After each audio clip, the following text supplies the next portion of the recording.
अगर प्रेगनेंसी हो जाती है तो प्रेगनेंसी के अनेकों अनेक लक्षण होते हैं। हर एक बॉडी में आपको लक्षण दिखाई देते हैं, लेकिन अगर आपको प्रेगनेंसी हो जाती है तो आपके जो शरीर है, उस जो नाक वाला एरिया है, अगर इसमें ये सारे लक्षण दिख रहे हैं तो समझ समझ लो कि आपको प्रेगनेंसी हो गई है। क्योंकि फ्रेंड्स, सभी लोगों को सभी लक्षण नहीं महसूस होते हैं। किसी में कुछ लक्षण दिखाई देते हैं तो किसी में कुछ लक्षण दिखाई देते हैं। तो आपके अगर नाक में, नोज़ में ये सारे लक्षण हैं, तो कहीं न कहीं आपको दर्शाते हैं कि आपको प्रेगनेंसी हो चुकी है। हेलो फैमिली, आपका हमारे यूट्यूब चैनल में बहुत-बहुत स्वागत है। फ्रेंड्स, अगर चैनल पे नए होंगे तो चैनल को ज़रूर सब्सक्राइब कीजिएगा और बेल आइकन प्रेस कीजिएगा, ताकि जब भी जैसे भी वीडियो अपलोड हो, सबसे पहले नोटिफ़िकेशन आपके पास चला जाए। देखो फ्रेंड्स, सबसे पहले मैं आपको बता दूँ कि जब प्रेगनेंसी हो जाती है तो आपका जो नोज़ है, म्यूकस मेम्ब्रेन होते हैं। ये क्या होते हैं कि जब आपकी बॉडी में हार्मोन बढ़ने लगते हैं, जैसे कि जब प्रेगनेंसी होती है तो आपकी बॉडी में हार्मोन भी बढ़ने लगते हैं। तो जब आपकी बॉडी में हार्मोन बढ़ने लगते हैं तो ये म्यूकस मेम्ब्रेन जो होते हैं, इसमें थोड़ा-सा फुलावपन आ जाता है। ये थोड़ा-सा हल्का-सा सूज जाता है, फूल जाता है, जिससे कि आपकी जो नोज़ है, ये आपको हल्की-फुल्की बंद महसूस होने लगेगी, या फिर आपका जो नाक है, ऐसा फ़ील होने लगेगा कि आपका जो है सर्दी-जुकाम हुआ है। ऐसा फ़ील होगा कि नाक से साँस नहीं लिया जा रहा है, नाक बंद हो गई है। क्योंकि ये जो म्यूकस मेम्ब्रेन है, ये जैसे कि आप शीशा वगैरह से भी नाक को उठा के देखोगे तो उसमें भी दिखेगा कि हल्की-सी वो सूजन-सा उसमें आ जाता है। क्योंकि ये भी प्रेगनेंसी के लक्षण ही होते हैं। नाक है वो बंद हो जाता है। कितने लोगों का जो है नाक से ना नाक से ब्लड भी आने लगता है। कितने लोग डिस्कम्फर्ट हो जाते हैं। क्या होता है कि ये म्यूकस मेम्ब्रेन सूखने लग, जैसे कि सूजन हो जाती है ना, तो ये सूजन हो जाती है तो अंदर से जो चीज़ आती जाती है वो बंद हो जाती है और ये अंदर-अंदर सूखने लगते हैं। जिससे कि आप जब उसको टच करोगे तो कभी-कभी आप देखोगे कि वहाँ सूखा पपड़ी जैसा पड़ जाता है और जब उसको निकालोगे तो वहाँ से ब्लड भी आने लगते हैं। तो ये भी कहीं न कहीं प्रेगनेंसी के ही लक्षण होते हैं। अगर आपको प्रेगनेंसी हो गई है, या अगर ये लक्षण आपको पीरियड आने के 1 हफ्ते पहले दिख रहे हैं, तो कहीं न कहीं ये दर्शाते हैं कि आपको प्रेगनेंसी हो चुकी है।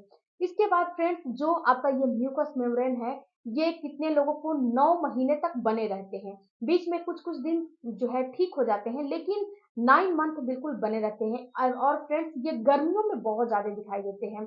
ठंडे में अगर आपने कंसीव किया है तो ये म्यूकस मेम्ब्रेन थोड़ा-सा कम दिखाई देते हैं, थोड़ा-सा कम सूजे। अगर आप गर्मियों में प्रेगनेंसी के लिए ट्राई कर रहे हो और प्रेग्नेंट हो जा रहे हो, तो उसमें ये लक्षण बहुत ही ज़्यादा दिखाई देता है। उसके बाद जो दूसरा लक्षण दिखाई देता है फ्रेंड्स, ये आपका बीपी, जो आपका ब्लड प्रेशर है ना, ये लो हो जाता है। जब आपको प्रेगनेंसी हो जाती है तो आपके ब्लड प्रेशर में भी चेंजेज़ आते हैं। आपका बीपी थोड़ा-सा लो हो जाता है। क्योंकि यहाँ पे शुगर का लेवल बढ़ जाता है और आपका बीपी थोड़ा-सा जो है कंट्रोल तो नहीं कह सकते, लो के फॉर्म में हो जाता है, इसीलिए आपको चक्कर आने लगते हैं, सिर में पेन होने लगता है। ये सारा चीज़ होता है, बीपी जो है जब लो हो जाते हैं ना, तो ये सारा चीज़ आपको अनुभव होने लगता है, दिखाई देने लगता है। तो अगर ये सारे लक्षण आपको अपीयर हो रहे हैं और पीरियड के 1 हफ्ते पहले और जो पीरियड आए हैं, उसके 20-25 दिन पहले, 20-25 दिन बाद में, तो कहीं न कहीं ये दर्शाती हो चुकी है। इसके बाद फ्रेंड्स, आपको प्रेगनेंसी के कुछ और भी सिम्पटम्स दिखाई देते हैं। ऐसा नहीं है कि इन्हीं सिम्पटम्स को आप देख के अंदाज़ा लगा लोगे कि आपको प्रेगनेंसी हो चुकी है। जी नहीं, कुछ और भी आपको लक्षण अपीयर होते हैं, जैसे कि आपके पैरों में दर्द का होना। जो पैर होते हैं ना, पैरों में खिंचावपन महसूस होने लगेगा, क्रैम्पिंग महसूस होने लगेगा। ऐसा फ़ील आपको होगा जैसे कि पैर पूरा ना, जैसे कि मेरा पैर पूरा ममोड़-सा हो रहा है। उसमें भी आपको दर्शाते हैं कि आपको प्रेगनेंसी हो चुकी है। फ्रेंड्स, आपको प्रेगनेंसी के बहुत सारे लक्षण होते हैं और फ्रेंड्स, प्रेगनेंसी के लक्षण तो इतने होते हैं कि जैसे कि मैं हर वीडियो में अलग-अलग बताती हूँ, तो उन लक्षणों को भी, उन वीडियोज़ को भी आप देखोगे तो आपको जो है समझ में आएँगे कि आपको प्रेगनेंसी है या फिर नहीं है। क्योंकि प्रेगनेंसी के लक्षण के आस-पास ही आपको पीएमएस और पीरियड के भी लक्षण अपीयर होने लगते हैं, दिखाई देने लगते हैं। तो प्रेगनेंसी में और पीरियड में अंतर करना आपको आने चाहिए। उसके साथ-साथ फ्रेंड्स, जो मेरा दूसरा चैनल है नीलू हेल्थ केयर, वहाँ पे मैं महिलाओं के हेल्थ से रिलेटेड वीडियो अपलोड करती हूँ। जैसे कि आपका पीरियड से रिलेटेड कोई भी प्रॉब्लम है, आपको सफ़ेद डिस्चार्ज आ रहे हैं या फिर अन्य कोई डिज़ीज़ है, तो वहाँ पे आपको वीडियो मिल जाएँगे। वीडियो को ज़रूर वहाँ पे, उस चैनल को ज़रूर चेकआउट करिएगा। उस चैनल का लिंक मैं इस वीडियो के डिस्क्रिप्शन में लगा दूँगी, तो आप वहाँ पे जाके ज़रूर चेक करिएगा।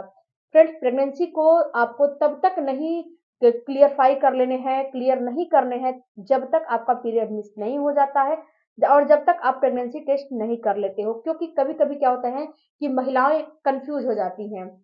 अब कन्फ्यूज़ कैसे हो जाती हैं? कन्फ्यूज़ ऐसे हो जाती हैं कि उनको लगता है कि जो है मेरी प्रेगनेंसी के लक्षण है, क्योंकि वीडियो को तो पूरा देखती नहीं हैं और कन्फ्यूज़ हो जाती हैं। जब पूरी नॉलेज जो महिलाएँ पूरी नॉलेज ली रहती हैं, उनको पता होता है कि ये मेरे प्रेगनेंसी है या फिर पीरियड है, और जिनको आधा-अधूरा नॉलेज है उनको नहीं पता होता है, तो कन्फ्यूज़ हो जाती हैं। तो आपको थोड़ा-सा वेट करना है पीरियड मिस होने का। फ्रेंड्स, वीडियो अच्छा लगा हो तो चैनल को ज़रूर सब्सक्राइब कीजिएगा और बेल आइकन ज़रूर प्रेस कीजिएगा। मिलती हूँ अगले वीडियो में, तब तक